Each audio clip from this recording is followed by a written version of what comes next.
Dat is een klein drukje al een beetje in lijn te zetten. Intuïtief, hè? Intuïtief. Ja, maar we hoeveel heb je nog bij te gooien dan?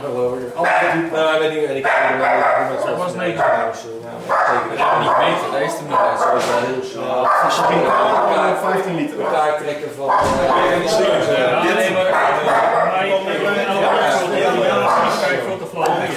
We hebben nu extra uit. Ja, dat moet dan heel erg van natuurlijk. Ik had het niet afgehaald met de fiets.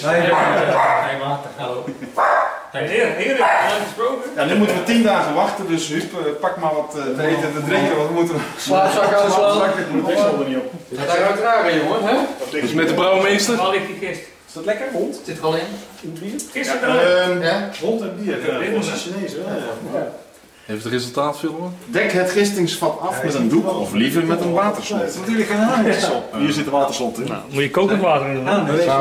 In het waterslot. Nou, er zijn hier een heleboel stuurlui aan wal en 2 operators. Ja, maar je kan ook niet met z'n allen erin gaan staan.